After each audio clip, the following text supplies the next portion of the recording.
supaya warnanya tetap cantik, kita jangan pakai kecap manis terlalu banyak ya. Pakai kecap asin yang warnanya agak terang aja.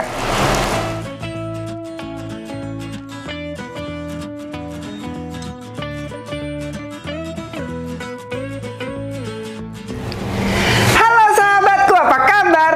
Semoga Anda semua sehat selalu dan bahagia.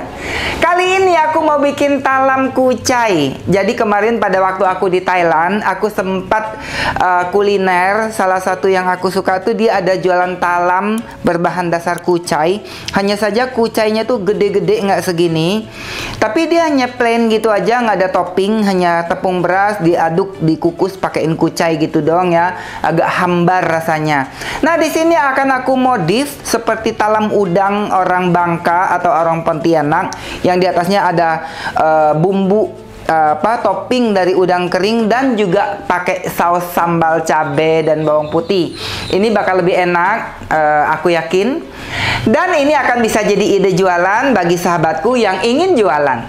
Kita lihat saja apa saja bahan-bahannya dan bagaimana cara membuatnya. Bersama Chef terabal-abal sedunia, semua sahabatku bisa memasak.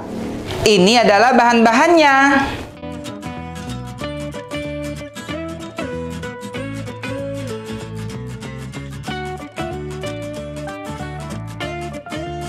Pertama-tama kita mau bikin toppingnya dulu. Aku mau cuci dulu udang kering ini.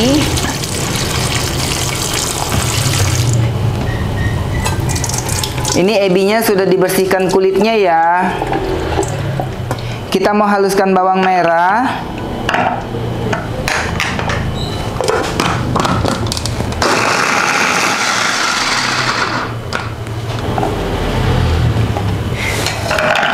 Bawang putihnya juga kita chop.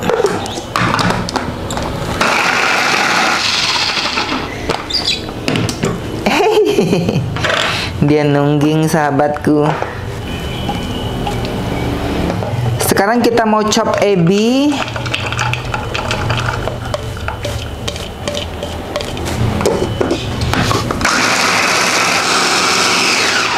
Sudah halus. Ini aku menggunakan chopper Mitoshiba CH100 sahabatku. Kalau kita beli satu set, kita akan mendapatkan satu muk yang 750 ml dan satu lagi yang 1,5 liter seperti ini. Pisaunya ini super tajam dan ini bisa digunakan untuk menghaluskan daging, mengocok telur dan sebagainya. Dan mesinnya ini sudah ada heat protection sahabatku, sehingga tidak takut akan angus gitu ya, awet banget. Dan ini menjadi chopper andalan aku. Selanjutnya kita mau chop-chop udang.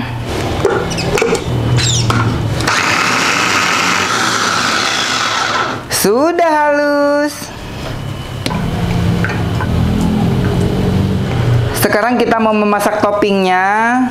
Lihat sahabatku, ini namanya induction cooker dari Mito.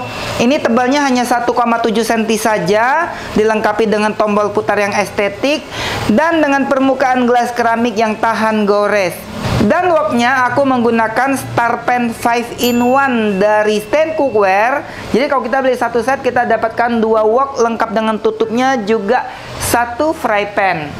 Ini sudah dilapisi dengan granit grey blonde dari Jerman, PFOA free, dengan handle backlight wood yang sangat cakep. Dan ini bisa diletakkan dengan posisi stackable sehingga sangat hemat tempat. Kita mau panaskan minyak. Ini aku pakai minyak sekitar 60 ml. Pertama-tama kita mau tumis bawang merah sampai harum.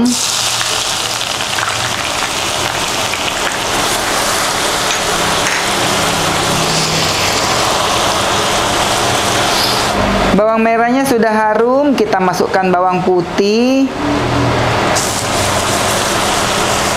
Ini minyaknya agak sedikit berbusa sahabatku, karena dia berbahan dasar minyak kelapa.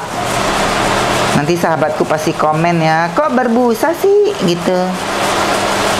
Kita tumis sampai bawang putihnya nih harum, sampai golden brown, supaya nanti toppingnya tuh wangi. Setelah itu baru kita masukkan udang keringnya ini. Jadi tumis udang keringnya ini harus mateng banget, baru nanti kita masukkan udang segarnya. Harusnya sih ini ditumis terpisah, cuman karena saya malas nggak apa-apa. Nanti saya kasih tahu bagaimana caranya supaya nanti hasilnya tetap enak. Bawang putihnya sudah harum, sekarang kita masukkan udang kering.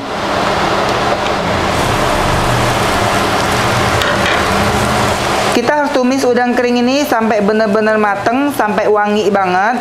Ciri-ciri udah mateng, nanti dia akan keluar busa. Lihat sahabatku, ebinya sudah ngeluarin busa kayak gini. Ini artinya sudah mateng. Sekarang kita masukkan udang cincangnya. Ini udang segar. Kalau nggak mau pakaiin udang segar juga nggak apa-apa, hanya saja saya pakaiin udang segar supaya lebih tampaknya lebih cantik warnanya nanti. Jadi dia nggak terlalu hitam gitu ya pas mateng toppingnya.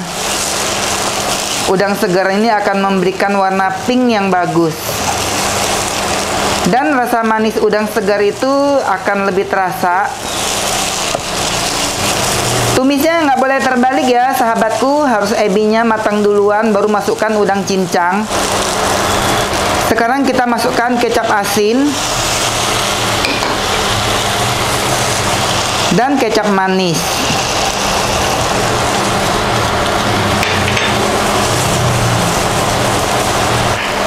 Sahabatku, supaya warnanya tetap cantik, kita jangan pakai kecap manis terlalu banyak ya. Pakai kecap asin yang warnanya agak terang aja. Selanjutnya kita pakaiin sedikit garam. Jangan banyak-banyak karena ebinya sudah ada garam. Pakaiin micin supaya lebih gurih. Pakaiin gula pasir.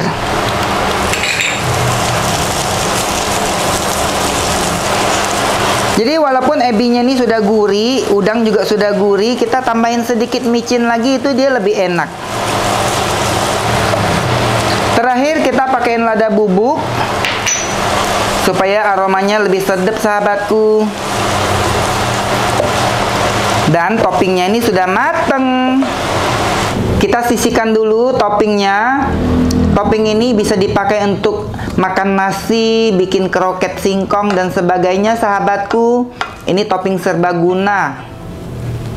Sahabatku, kita juga tambahkan daun seledri untuk topping. Tadi di awal saya lupa ngasih taunya. Biasanya kalau talam udang itu suka dikasih seledri di atasnya. Kita pakai daunnya saja.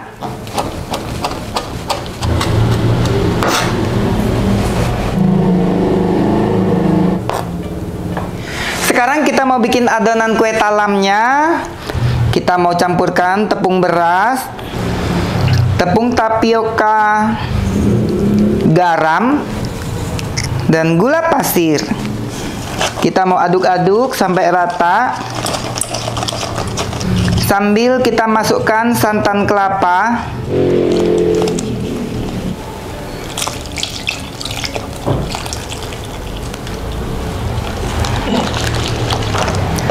Supaya lebih wangi kue talamnya, aku tambahin sedikit air kapur sirih sahabatku. Jadi ini adalah kapur sirih yang dijual di tukang kembang di pasar ya, yang buat nenek-nenek makan sirih itu. Jadi kapur sirih ini biasanya suka saya tambahkan di adonan pisang goreng atau kue talam seperti ini, dia akan lebih wangi. Ini kita pakai sedikit aja, jangan terlalu banyak karena bakal pahit. Dan setelah dikasih kapur sirih, adonan akan berubah menjadi sedikit berwarna kuning. Nggak apa-apa. Dan ini aromanya akan lebih enak sahabatku. Ini aku gunakan santan sebanyak 1300 ml dari 1 butir kelapa. Kalau mau lebih lemak lagi bisa 1,5 butir kelapa sahabatku. Selanjutnya adonannya ini akan kita saring.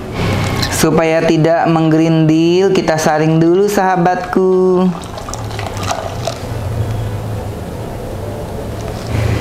Selanjutnya adonan ini akan kita bagi menjadi 2 bagian. Kita sisihkan dulu adonannya. Kita mau potong-potong dulu kucainya. Tadi hampir lupa sahabatku. Aku mau keluarin pisaunya dulu. Lihat, aku punya pisau set dari Stand Cookware. Ini namanya Neo Blade. Pisaunya keren banget karena ditempa dengan motif gelombang seperti ini. Ini sudah lengkap dengan berbagai jenis pisau. Ada gunting, batu asa, dan talenan. Keren banget loh sahabatku. Kita mau potong-potong daun kucainya. Jadi daun kucainya ini sudah saya cuci sebelumnya sahabatku. Sudah bersih ya. Bagian batang putihnya kita potong agak halus. Bagian daunnya kita potong lebih kasar. Ini sekitar hampir 1 cm panjangnya. Daun kucainya kita masukkan ke adonan yang sudah kita pisahkan. Dan kita aduk rata daun kucainya. Sekarang kita mau panaskan air. Lihat sahabatku, aku punya Mito Electric Food Steamer yang baru. Ini keren banget. Ada 3 tingkat pengukus dengan kapasitas total 9 liter. Jadi ini muatnya banyak banget. Sekarang kita mau isi air dulu. Ini bisa muat air sebanyak 1,5 liter sahabatku. Kita mau masukkan air sampai tombol tengahnya kerendam ya sahabatku. Dan di sini terdapat level maksimal air ya sahabatku.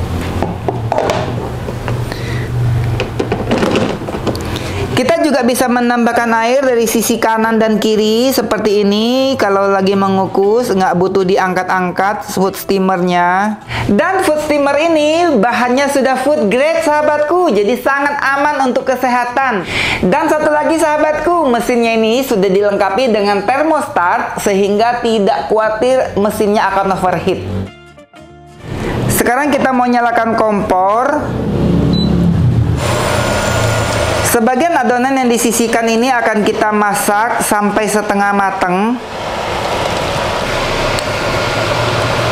Tujuan memasak sebagian adonan ini supaya kuenya matang merata, supaya nanti permukaannya tuh kering dan tidak basah. Terkadang sering kita jumpai ada kue talam yang bagian bawahnya agak keras dan bagian atasnya tuh agak benyek. Nah, itu artinya dia matangnya kurang sempurna sahabatku. Nah, dengan dimasak sebagian seperti ini, nanti dia akan matang dengan sempurna. Ini akan kita aduk terus sampai dia panas, sampai dia menggumpal. Lihat sahabatku, dia sudah mulai menggumpal. Ini harus tetap diaduk terus sampai dia hampir matang sempurna.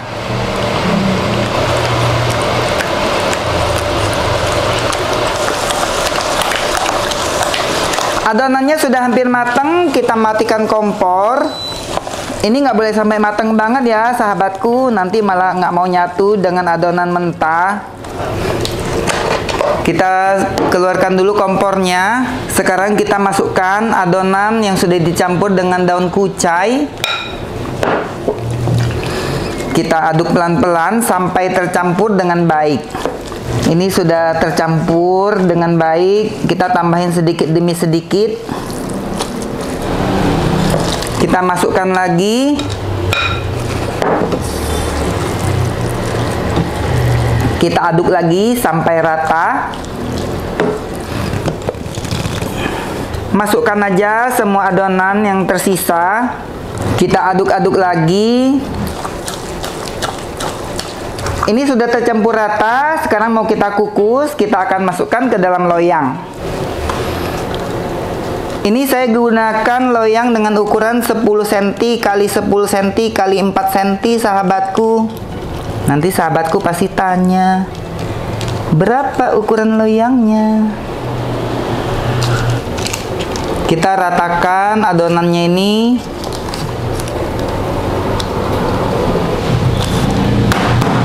Ini tinggi adonannya sekitar 2,5 cm sahabatku. Dan sebagian lagi akan kita kukus menggunakan cetakan puding agar-agar kayak gini. Sebelumnya kita olesin dengan minyak supaya gampang keluarnya. Jadi ini adonannya sudah setengah mateng sahabatku. Sekarang kita mau mengukusnya. Lihat sahabatku, ini karena kontainernya ada 3 tingkat, mengukus jadi lebih cepat.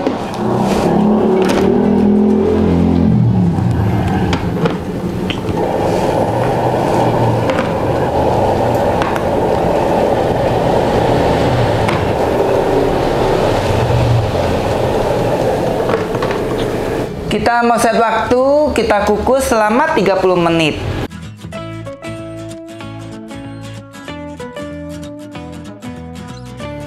Sahabatku, ini sudah hampir 30 menit.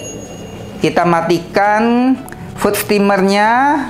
Ini mau kita angkat. Aroma kucainya enak banget sahabatku.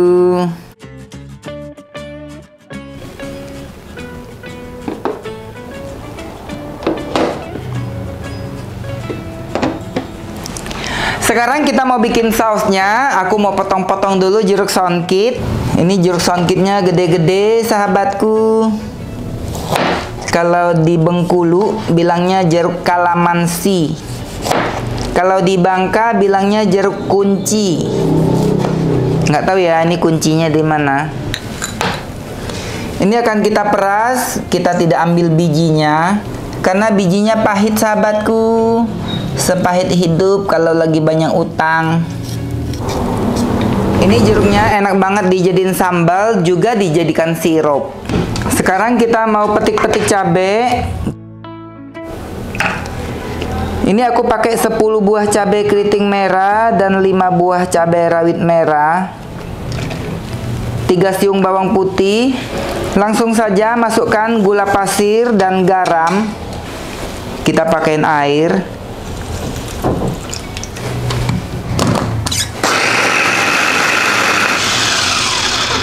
Sudah halus. Kita mau masak dulu sausnya. Tambahkan air supaya lebih awet kalau disimpan. Masukkan perasan jeruk songkit, cuka. Kita mau icip-icip dulu apakah sudah pas rasanya. Kurang manis sahabatku, aku lebih suka agak manis, jadi aku tambahin gula aja. Jadi gulanya ini sebanyak 20 gram sahabatku. Dan walaupun sausnya ini tidak habis kita pakai, saus ini bisa kita simpan berhari-hari selama simpan di tempat tertutup dan di dalam kulkas. Sausnya sudah mendidih, sekarang aku akan masukkan sedikit tepung tapioka supaya sausnya ini lebih kental.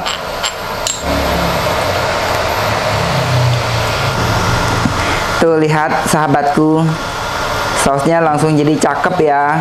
Jadi nggak ngalir seperti air gitu, dia lebih kental. Jadi pas dicocol nanti dia lebih gampang menempel. Dan sausnya ini sudah mateng sahabatku.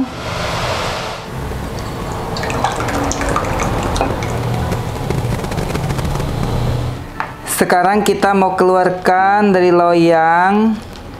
Kita angkat saja seperti ini. Ini lembut kenyal-kenyal gitu. Mesti hati-hati ngeluarinnya. Kita mau potong dulu sebelum kita taburkan toppingnya. Supaya nanti pas mau makan sudah nggak perlu potong-potong lagi. Sekarang kita kasih topping ebinya. Lihat sahabatku, ebinya cantik sekali warnanya. Supaya lebih aromatik, kita tambahkan sedikit daun seledri di atasnya.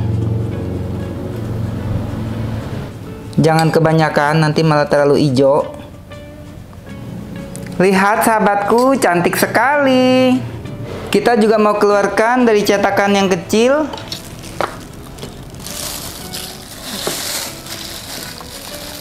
Maksudnya maunya begini sahabatku. Yang cetakan plastik putih ini sahabatku bisa gunakan untuk ide jualan. Kita juga mau kasih topping ebi. Kita juga tambahkan seledri di atasnya supaya lebih cantik.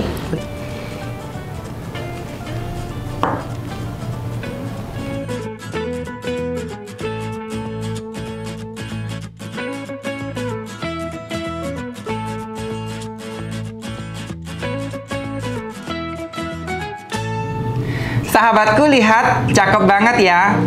Ini aroma kucainya tuh harum banget. Ayo kita coba. Kita mau pakein sambal dulu. Lihat sahabatku, ini sambalnya merah merona.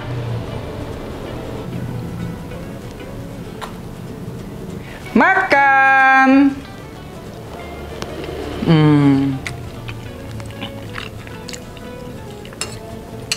Ini perpaduan yang cakep banget. Jadi talam kucainya ini kalau di Thailand dia tuh nggak ada topping, dia hanya yang di bawah aja dan dia nggak pakai sambal. Otomatis dia hanya plain aja. Tapi ini karena sudah ada topping udang ebi dan dipakein sambal, ini enaknya nggak bisa dipungkiri sahabatku. Bener-bener enak. Enak banget sahabatku. Ini mah makan satu nggak akan cukup ya. Jadi dia kenyal-kenyalnya tuh pas banget, enggak yang kebenyekan gitu ya. Semoga sahabatku bisa membuatnya di rumah. Semoga sahabatku juga suka dengan resepnya. Kalau suka kasih like, yang baru join buruan subscribe, nyalakan belnya. Sampai jumpa di video berikutnya. Bye bye. Makan lagi ya.